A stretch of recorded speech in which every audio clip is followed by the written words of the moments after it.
સમર્પણનો માર્ગ એ શ્રેષ્ઠ માર્ગ છે, જેમાં ભગવાન ઉપર પૂર્ણ શ્રદ્ધા છે, પૂર્ણ વિશ્વાસ છે, મનમાં સ્વતઃ તસલ્લી મળી જાય છે कि भगवान हमारे साथ है और हम भगवान के पास है। गोपियोनी ए विनंती थी, भगवाने गिरिराज बाबा ने धारण कर्या अने गिरिराज बाबा ने धारण करीने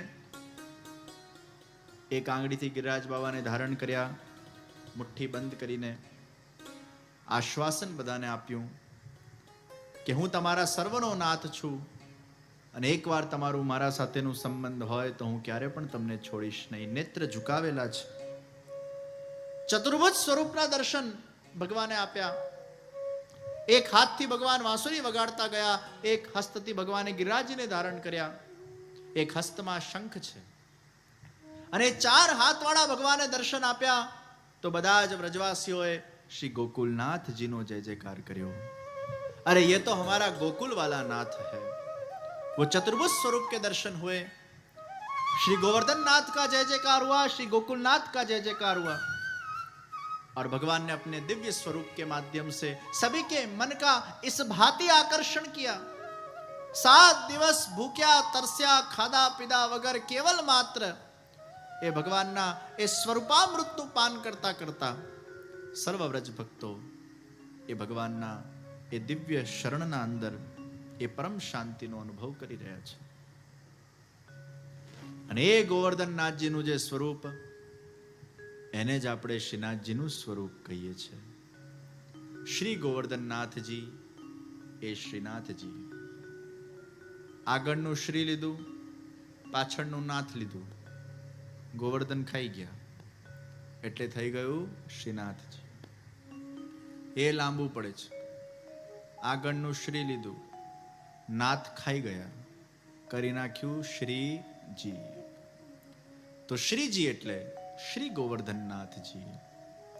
भगवान ने जो गोवर्धन को धारण किया और वो जो भगवान का अति ग्रेसफुल जो स्वरूप है वही हमारे श्रीनाथ जी है, जो भक्तों का रक्षण करते हैं, जो भक्तों का कल्याण करते हैं, जो भक्तों का उद्धार करते हैं, जो भक्तों के मनोरथों को परिपूर्ण करते हैं. जिस भक्त की जैसी पात्रता उसके आधार पर भगवान उसके जीवन के अंदर वो फल उसको प्रदान करते हैं. जिसको जिसकी आवश्यकता उसको भगवान वो आवश्यकता उसकी परिपूर्ण करते हैं. वो ग्रेसफुल भगवान हमारे श्रीनाथ जी बाबा है, जो गोवर्धन लीला का साक्षात स्वरूप है.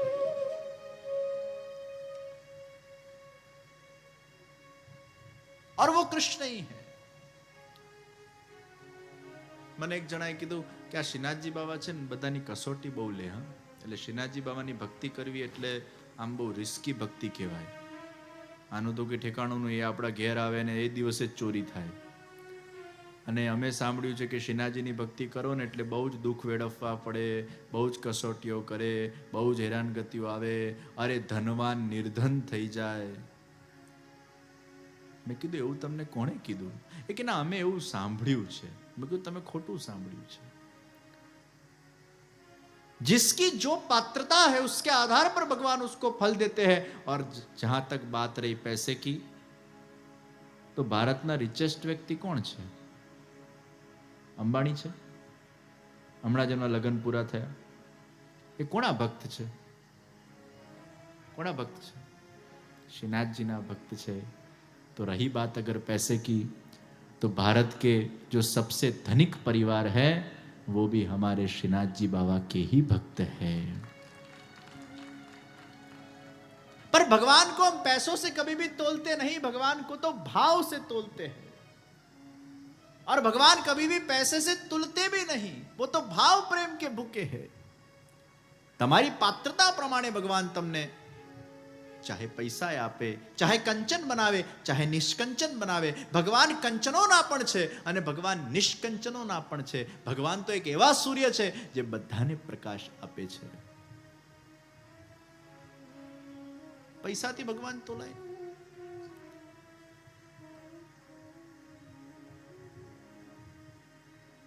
દુનિયાના ઘણા બધા મિલિયનરો નાસ્તિક છે અને એ મિલિયનરો નાસ્તિક થઈને કઈ રીતે મિલિયનર થયા? કયા ભગવાને એમના પર કૃપા કરી? અને અગર નાસ્તિકો મિલિયનર થઈ શકતા હોય એનો અર્થ એ છે કે ભગવાનને નથી માનતા તોય ભગવાન એમને પૈસો આપે છે. એ ક્યાંથી લઈ આવ્યા? એનો અર્થ એ થયો કે પૈસાનું ભગવાનની ભક્તિ સાથે કોઈ સંબંધ નથી. તમે ભગવાનને માનો તો જ તમને પૈસા મળે, અને તમે ભગવાનને ન માનો અને તમને પૈસા ન મળે તો પછી એવું થવું જોઈએ કે જેટલા નાસ્તિકો છે ભગવાને મીટિંગ કરવી જોઈએ કે આ જે આપણને ન માને એને કંગાલ કરો, જે આપણને નથી માનતા એને હેરાન કરો. એવું તો નથી. पैसे से हम भगवान को कभी भी तोलते नहीं है. इसलिए मैंने कहा भक्ति का संबंध भौतिक विषयों के साथ है ही नहीं. पैसे तो भगवान के लिए तुच्छ वस्तु है. મહાપ્રભુજી કે છે અરે ભગવાન પાસે તમે તુચ્છ વસ્તુઓ નહીં માંગતા. રાષ્ટ્રપતિની તમને અપોઇન્ટમેન્ટ મળી હોય અને એ રાષ્ટ્રપતિની 5 મિનિટની અપોઇન્ટમેન્ટમાં તમે રાષ્ટ્રપતિને એવું કહો કે રાષ્ટ્રપતિજી પ્લીઝ પ્લીઝ પ્લીઝ પ્લીઝ મારા કારનો લાયસન્સ કરાવી આપો ને. ધત તેરી કી. રાષ્ટ્રપતિ સાથેની મુલાકાતમાં તું લાયસન્સની વાત કરે, પેલો પટાવાળો કરી આપે તને ભાઈ. એના માટે તારે ભગવાનને ડિસ્ટર્બ કરવાના હોય. એમ ભગવાન એ વિશ્વપતિ છે, બ્રહ્માંડપતિ છે, પૂર્ણ પુરુષોત્તમ છે, પરમેશ્વર છે. એવા શ્યામ સુંદર સાથે જે આપણો બ્રહ્મ સંબંધ થયું હોય અને એના દરબારમાં આપણે જઈએ અને સાવ નજીવી વાતો જ્યારે ભગવાન પાસે આપણે માંગીએ ત્યારે ભગવાન કહે છે માંગા તો भी तूने क्या मांगा. अर्जुन ने मांगा तो कृष्ण को मांगा, कृष्ण का साथ मांगा, कृष्ण उसके सारथी बने. हम भी कृष्ण के पास जाकर क्या मांगे? हे प्रभु आप मेरे मन के सारथी बनो और मेरी इंद्रियों को अंतर्मुख बनाओ. मेरे इंद्रियों को आपके रंग के अंदर आप रंगो. आपका मुझे बनाओ और मैं आपका बन जाऊं. आप हमेशा मेरे साथ रहो, मेरे पास रहो. अविरत आपकी कृपा का मुझे अनुभव होता रहे. मुझे आपसे दूर मत करना. आ भगवान પાસે મંગાય. નારાયણ સાથે હોય ને લક્ષ્મી ભેગી આવી જ જાય. નારાયણને આમંત્રણ આપો ને લક્ષ્મીજી આવું જ પડે. એકલા લક્ષ્મીજીને આમંત્રણ આપો તો એવું ના હાલે. નારાયણને જ આપવું પડે. નારાયણ આવે એટલે લક્ષ્મીજી આવી જ જાય. परमेश्वर अगर हमारे साथ है, हमारे पास है, उसके साथ का हमारा नाता है. फिर इधर उधर छोटी छोटी बात भगवान के सामने रखकर हमें समय नहीं बिगाड़ना चाहिए किसी महापुरुष का या ईश्वर का, और हमारी भी डिवेल्यूशन नहीं करनी चाहिए. इन भगवान ना मंदिर में जईने 50 रुपया मूके के 100 रुपया मूके पछी भगवान ने के भगवान मने जॉब आपजो, भगवान मने पत्नी आपजो, भगवान मने संतान आपजो, भगवान मने घर आपजो, भगवान मने आ आपजो, भगवान मने ते आपजो. भगवान के 100 रुपया आटલું બધું આવે? मांगड़ियों लिस्ट एटली लांबी लांबी थी जाए. तो शरणागति का जो मार्ग है वो समर्पण का मार्ग है. जब जब जीवन में कष्ट आए आ मंत्र तमे याद करी राखजो. कृष्ण कृष्ण महाभाग त्वन्नाथम गोकुलम प्रभोः त्रातुम अर्हसि देवान् कुपितात भक्तवत्सलः. हरिदास वरे श्री गिरिराज गोवर्धनाय नमः. પછી આ મંત્ર પાછું હરિદાસ વરે શ્રી ગિરિરાજ ગોવર્ધનાય નમઃ એનું સંપુટ આપીને એની માળા કરજો, એને 108 વાર બોલજો, એનું સ્મરણ કરજો અને હૃદયથી જ્યારે તમે આ મંત્રનું પાઠ કરશો, એનું સ્મરણ કરશો, અનુષ્ઠાન કરશો અને આંખ બંધ કરીને બધી જ વસ્તુઓ મગજમાંથી કાઢીને કૃષ્ણના શરણાગત બનીને જ્યારે તમે આનું પાઠન કરશો તમને આંતરિક શાંતિ મળશે. તમને કઈક દિશા મળશે, કઈક રસ્તો મળશે, કઈક મનને સાંત્વના મળશે. અને આ જ મંત્ર એ ફલ બની ગયું. આ જ વિનંતીથી ભગવાને ગોવર્ધનને ધારણ કર્યા. તો વિચાર કરો આ ગોપીઓની આ પ્રાર્થના એ કેવું મંત્ર બની ગઈ. આ જ શબ્દોનું આપણે રટન કરીએ તો ભગવાન પણ ક્યાંક આપણા જીવનના અંદર, ક્યાંક આપણી આપત્તિ ને વિપત્તિના સમયે એ પોતે આપણા માટે ગોવર્ધનને ઉચકશે અને આપણને છાયડો પ્રદાન કરશે, આપણું રક્ષણ કરશે. એ વિશ્વાસ હંમેશા એમના પર રાખજો. તો Shri Govardhannathji Shrinathji, return of Krishna is Srinathji. There is no difference between Srinathji and Krishna. Krishna is Srinathji and Srinathji is Krishna. અને એટલે જ પુષ્ટિ માર્ગમાં કોઈ જગ્યાએ જય શ્રીનાથજી નથી, જય શ્રી કૃષ્ણ છે. શ્રીનાથજી સેવા સદા કાર્ય નથી, કૃષ્ણ સેવા સદા કાર્ય છે. હે કૃષ્ણ, હું તમારો છું. શ્રીનાથજી શબ્દનો ઉપયોગ નથી, કારણ કે શ્રીનાથજી એ ભગવાનનો એક પોઝ છે. મૂળમાં તો એ કૃષ્ણ જ છે. એ કૃષ્ણને જ આપણે શ્રીનાથજી કહીએ છીએ. એ કૃષ્ણને જ આપણે મથુરાધીશ કહીએ છીએ. એ કૃષ્ણને જ આપણે દ્વારકાધીશ કહીએ છીએ. એ કૃષ્ણને જ આપણે ગોકુલનાથજી કહીએ છીએ. એ કૃષ્ણને જ આપણે ગોકુલ ચંદ્રમાજી, મદન મોહનજી, બાલકૃષ્ણલાલજી. આ સપ્ત સ્વરૂપ એ કોઈ અન્ય નહીં પણ કૃષ્ણના જ છે અને કૃષ્ણ જ છે. એમાં કોઈ ભેદ નથી. भगवान की अलग अलग लीलाओं के आधार पर भगवान के विभिन्न नाम भगवान ने धारण किए और वो नाम लेने से भगवान की वो लीला का हमें अनुसंधान हो जाता है. जिस नाम से हम भगवान को पुकारते हैं वो लीला के साथ भगवान हमारे मन के अंदर प्रकट हो जाते हैं. तो 7 स्वरूप और कुछ नहीं, भगवान श्री कृष्ण के विभिन्न लीलाओं के अलग अलग नाम है. તમે ફોટો સ્ટુડિયોમાં જઈને તમારા 7 પિક્ચર પડાવો અને પછી એને ફ્રેમ કરી દેવામાં આવે. આમ પડાવો ને આમ બેસીને પડાવો ને, અને પછી એને ફ્રેમ કરી નાખો. તમે જ છો અને તમારી જ 7 ફ્રેમ છે. कृष्ण के ही ये 7 रूप, वही 7 स्वरूप. और जो गोवर्धन लीला भगवान ने की वो गोवर्धन नाथ का स्वरूप. जिन्होंने गोवर्धन को धारण किया वही हमारे गोवर्धन नाथ, वो श्रीनाथ जी है. ये ऊंचो हस्त, ये मुट्ठी बंद, ये झुकेला नेत्र, ये चेहरा पर मंद मंद स्मित, ये दिव्य स्वरूप. 7 દિવસ ગોવર્ધન લીલા પરિપૂર્ણ થઈ. ભગવાને ગોપીઓ સાથે રાસ કર્યો અને પછી વ્રજને છોડવાનો સમય સમીપ આવ્યો. અક્રૂરજી આવ્યા, મથુરા જવાનો સમય આવ્યો. યશોદાજી નંદરાયજીના આંખમાંથી અશ્રુઓ વહેવા લાગ્યા. गर्ग संहिताમાં આનો પ્રસંગ છે. यशोदाजी नंदराय जी ने कहा, हे प्रभु, आपके बिना हम कैसे जी पाएंगे, कैसे रह पाएंगे? आप ही तो हमारा सहारा हो. आपके बिना हम बेसहारा हो जाएंगे. भगवान श्री कृष्ण ने यशोदा जी से कहा, मैया, आपको मेरा कौन सा रूप पसंद है? अरे लाला, जो तूने गोवर्धन को धारण किया था और वो जो तेरा रूप था, वो जो तेरी अदा थी, वो जो तेरी छटा थी, वो आज भी हमारे मन के अंदर हमें भा गई है. अरे मैया, आप चिंता मत करो, मैं वैसा ही मेरा रूप आपको पधराता हूं. એ જ વખતે ભગવાને પોતાના અંદરથી જ પોતાના શ્રીઅંગમાંથી એવું જ આબેહૂ સ્વરૂપ પ્રગટ કર્યું અને એ સ્વરૂપ પ્રગટ કરીને શ્રી યશોદાજી નંદરાયજીને પધરાઈ આપ્યું ને કીધું, मैया, ये मेरा ही रूप है, ये मैं ही हूं. आप ये रूप और स्वरूप की आप सेवा करना, आपको मेरा ही एहसास होगा. अरे लाला, ये तो तेरा ही रूप है. वही आंख, वही चेहरा, वही अदरोष्ट, वही रूप. हाँ मैया, ये मैं ही हूं.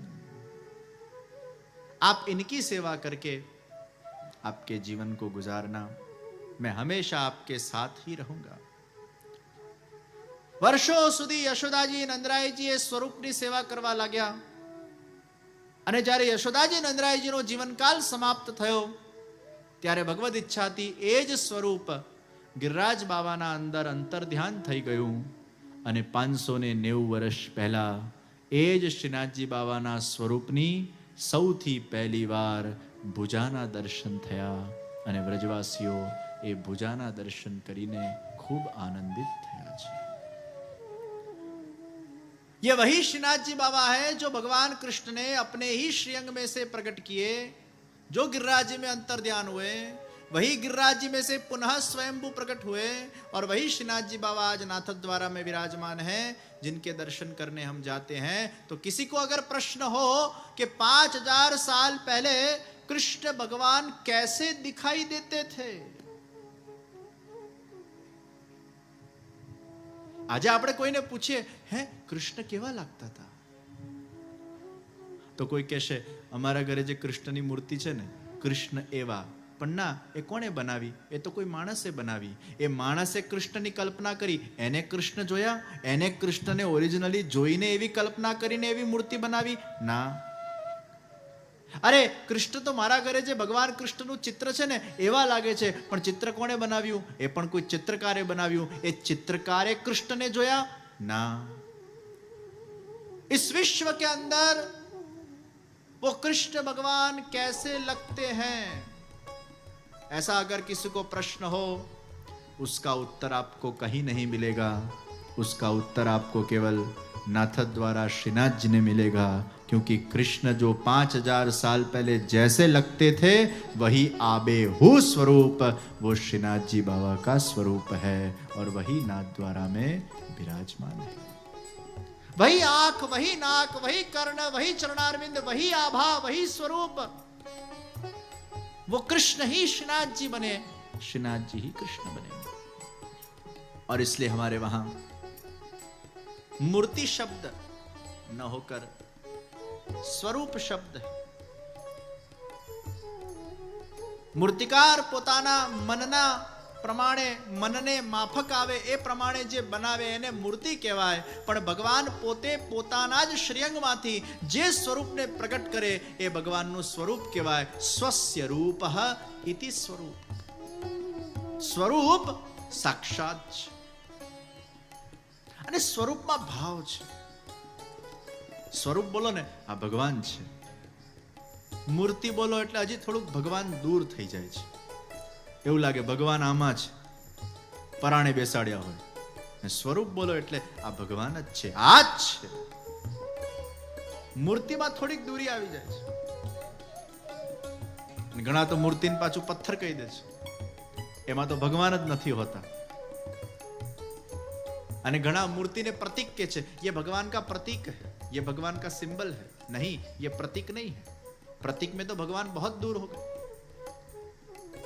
શબ્દ શબ્દમાં બહુ ફરક પડી જાય ભાઈ. તમે તમારી માને અગર કોઈના સામે એવું ઇન્ટ્રોડક્શન કરાવો, આ છે ને મારા પિતાની પત્ની, ભાવ જાગે. અને તમે કહો આ મારી માં, કેટલો ફરક પડી ગયો. આ મારા પિતાની પત્ની અને આ મારી માં, વસ્તુ એક જ છે, પણ એના પ્રેઝન્ટેશનમાં કેટલો મોટો ફરક પડી ગયો. એમ ભગવાનને તમે મૂર્તિ કહો, ભગવાનને પ્રતીક કહો, પણ આ ભગવાનનું સ્વરૂપ છે. આ મારા સાક્ષાત ભગવાન છે, અને આ સાક્ષાત પ્રભુ મારા ઘરે બિરાજે છે. આખો ભાવ બદલાઈ ગયો.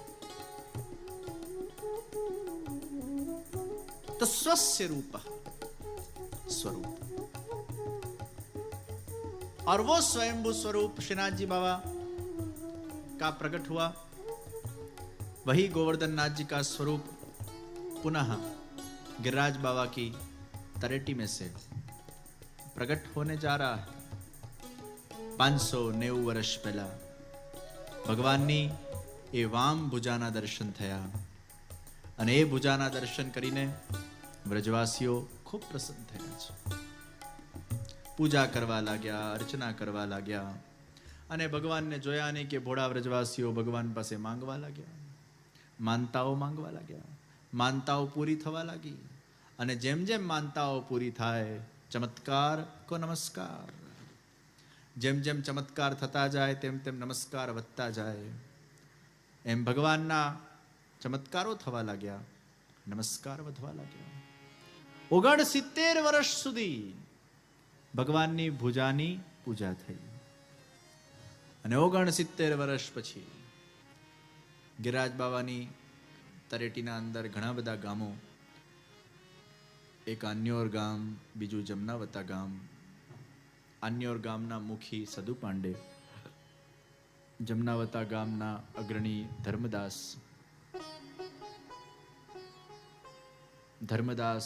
ના પુત્ર કુમનદાસ, સદુ પાંડેના ભાઈ માણેકચંદ. આન્યોરમાં સદુ પાંડે રહે, એના પાસે 1000 ગાયો છે. ધર્મદાસ પાસે 300 ગાય છે. જહાં ગાય है वहां भगवान है.